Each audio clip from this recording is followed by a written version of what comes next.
Manga. How was it made? Where does it come from? I don't know, but I tried making some myself, and I learned that it all comes from one thing: manga one-shots. Now, to make a theme for a manga one-shot, you'll have to have character guides, and you'll have to make up your world.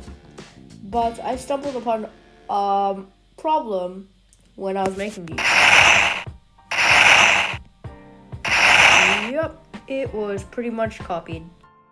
So I pretty much scrapped that idea and went with a new theme. It was going to be a manga about samurai. Well, about a guy who got kicked out of his town because he was too strong, basically. Now for the storyboard. So a storyboard is basically like rough sketches that tells you what's going to happen in the story. Kind of like visual representations of the story. So I just went with this, added a few notes to the paper, and it was working out pretty well. Of course, I made most of this in my free time because I was also making some videos on some coloring that I was doing. So it did work out pretty well, as I just said. But the next step is going to be pretty precise with fine liners and inking. So making the storyboard is kind of the fun part of all this. And as you can see in the video, all I'm really doing is making rough lines and circles, which, yeah, is pretty quick. So this only took me about 2 days. And of course I added some new characters just to get a bit more base to my story, and it was done. Now that we're up to the final draft, like I said, we got precise drawing and inking. But first we'll have to do it over a pencil. Then we erase it. And after that we just trace it and ink it. Easy enough, right? But I had to do this with every single panel that I had. And let's just say, even though it was hard, it was working out.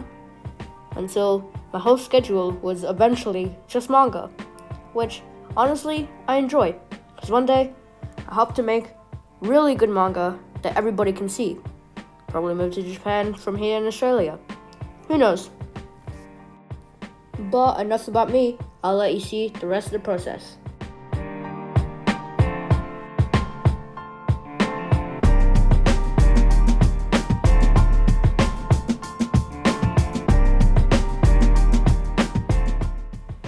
Okay, so I finally finished and I decided to do a cover, but I didn't have a name. So I did some research and I came up with Samurai Plague, which is a manga about a samurai who got kicked out of his village because he's basically too strong. So I did a sketch on my cover and did some coloring, and finally here is the final result of my cover. I started off with my characters, my storyboard, my final, and then my cover. Now just a heads up before you start. So, black lines next to pictures means that it's a backstory. This is when the narrator is talking. You read from right to left, and there is some violence, so, Anyway, you can get started.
Anyway, thanks for watching. Let me know what you think, and goodbye.